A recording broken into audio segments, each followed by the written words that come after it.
Hey everyone, today I'm bringing something very special for you, that is TCT Arts Commission paper which is held 1993. Learners, it is not just a piece of history but it is a treasure trove of exam pattern, tricks and concept, because we see many time not questions but concept repeated again and again. So let's start our journey to success. Our first question is, we have to find here antonym of given word, that is lament. So the antonym of lament is resonance. First of all, we have to know the meaning of lament. Lament means something related to happiness. Sorry, lament means something related to sadness. And synonyms of lament is beep. And we have to find something is related to happiness. We have two options, enjoy and resonance. The appropriate antonym of lament is resonance. Okay, our second question is to cry wolf.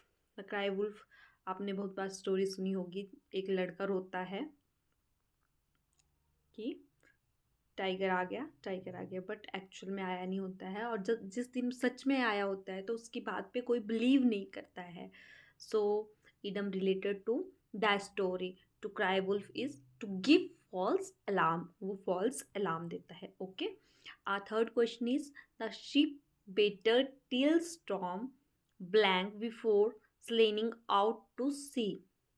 The ship better, ship ने bet किया, till कब तक, the storm जब तक storm कम नहीं हो गया, है ना.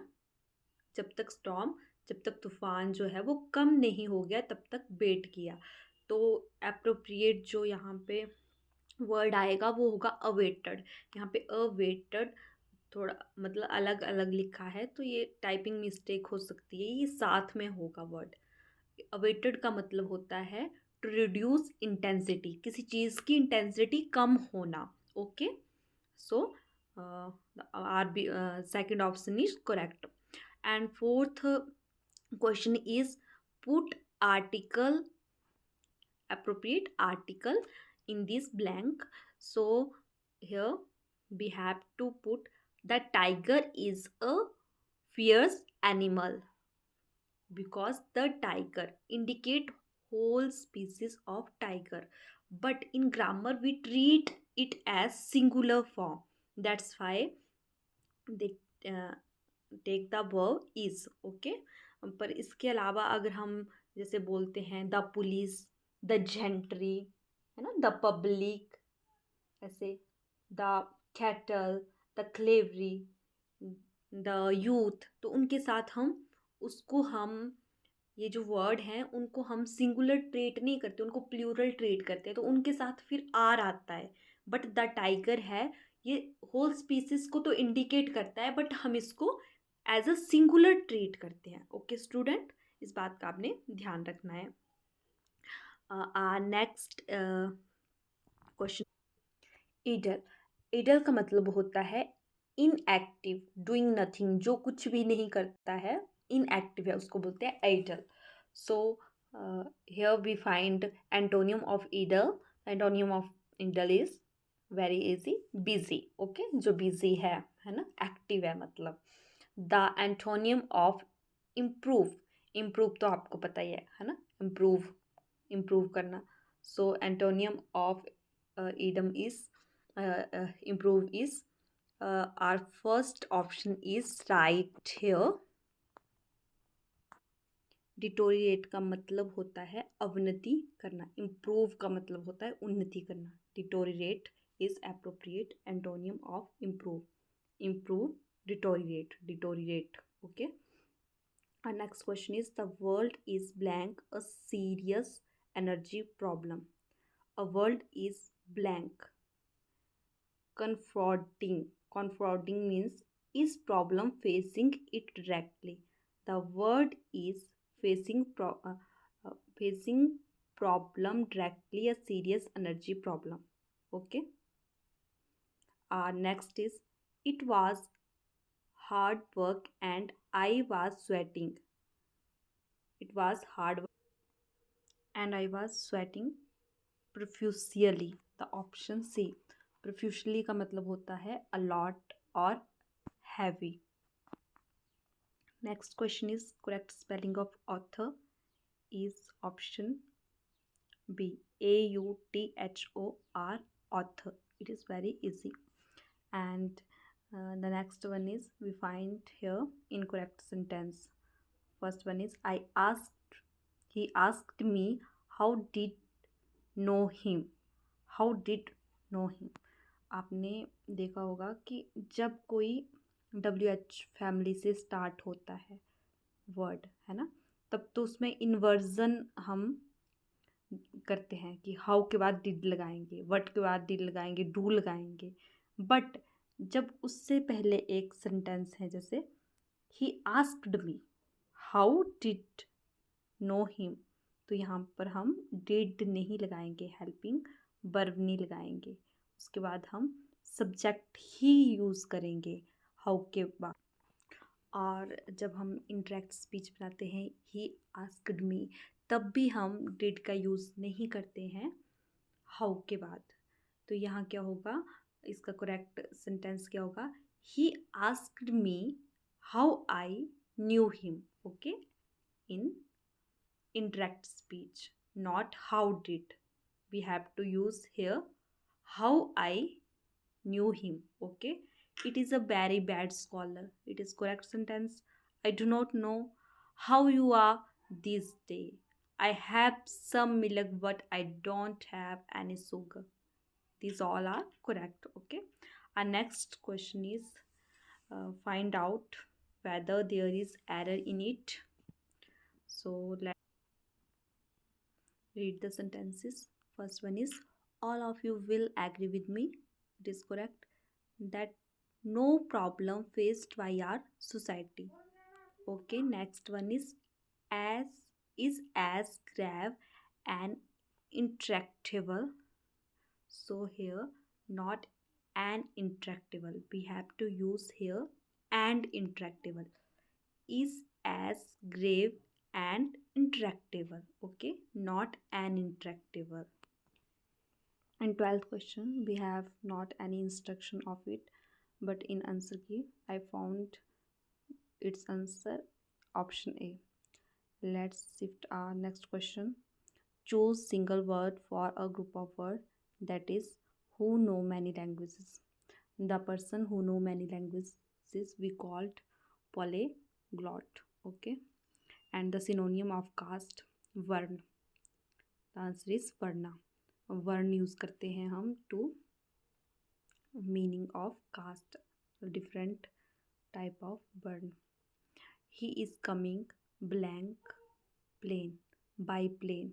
मोड ऑफ ट्रांसपोर्ट के लिए हम बाई यूज़ करते हैं, by bus, by plane, by car, है ना, से मतलब ही is coming by plane. The next question is word opposite meaning of doubtful. Doubtful का अपोजिट मीनिंग फाइंड आउट करना है यहाँ पर. The meaning of doubtful is unsure and the certain is related to sure. That's why our second option is correct. Our next question, one side single, is related to analogy. cobbler is related to shoe. cobbler बोलते हैं मोची को, है ना, shoe related है. And mason बोलते हैं who build और रिपेयर बिल्डिंग, जो बिल्डिंग को रिपेयर करते हैं और बनाते हैं. तो it is related to wall, है ना, दीवार से रिलेटेड है.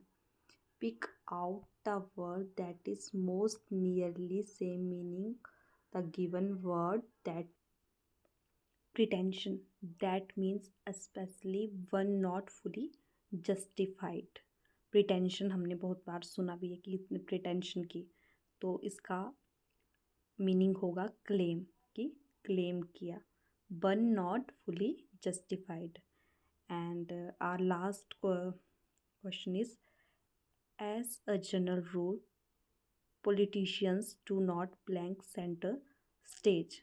मतलब एज जनरल देखा जाए तो पॉलिटिशियन क्या नहीं करते हैं, सेंट्रल स्टेज को फॉर शेक नहीं करते। फॉर शेक का मतलब होता है लीव, मतलब छोड़ते नहीं हैं।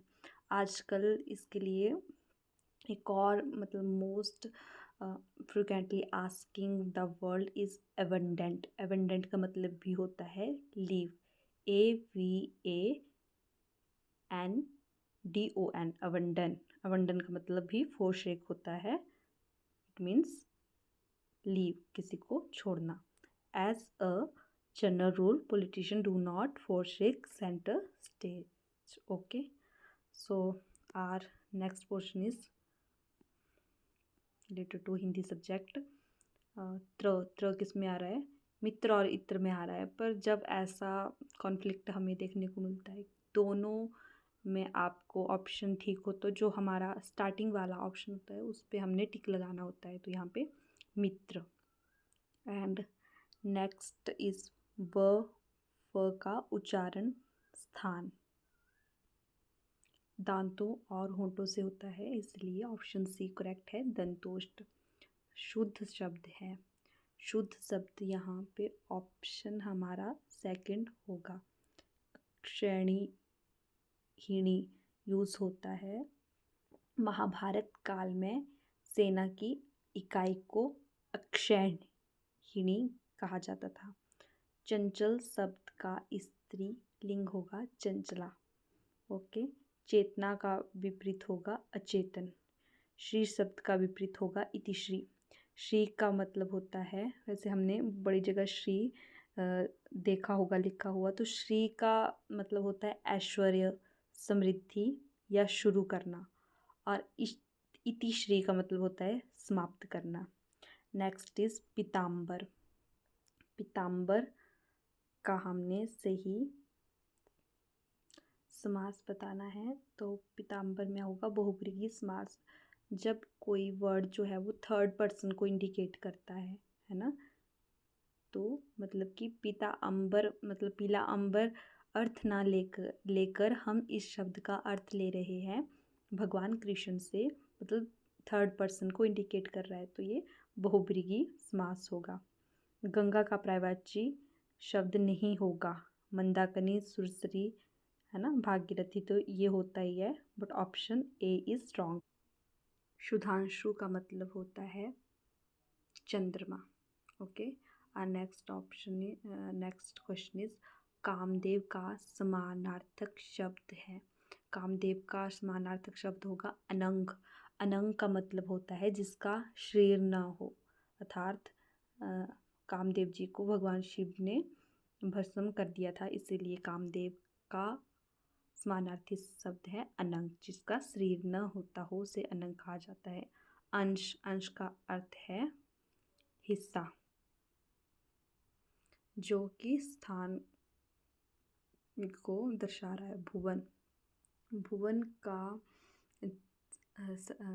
संधि विच्छेद होता है भू प्लस वन, भुवन। ओके, और भावुक का संधि विच्छेद होता है भा प्लस इक। ओके, यशस्वी, यश प्राप्त करने को बोलते हैं यशस्वी। और पावन का अर्थ होता है पवित्र, पूजनीय। तू कौन सा विशेषण है, तो तू सर्वनामिक विशेषण है। यह तू एक विशेषण है, मैं एक विशेषण है जो संज्ञा की तरफ इशारा कर रहा है, तो ये एक सर्वनामिक विशेषण है। नीचे ऊपर कौन सा अवयव है, एक स्थितिवाचक है क्योंकि ये स्थिति को दर्शा रहा है। वह भूख से बेचैन है, मैं से कौन सा कारक है, हमने पढ़ा है कर्ता ने कर्म से मतलब कर्ता ने कर्म को करण से करण से करण। Okay, option B is correct. So learners, हमने यहाँ पे 2 पार्ट्स डिस्कस कर लिए, इंग्लिश और हिंदी ऑफ TGT कमीशन 1993 के। Thank you to all of you.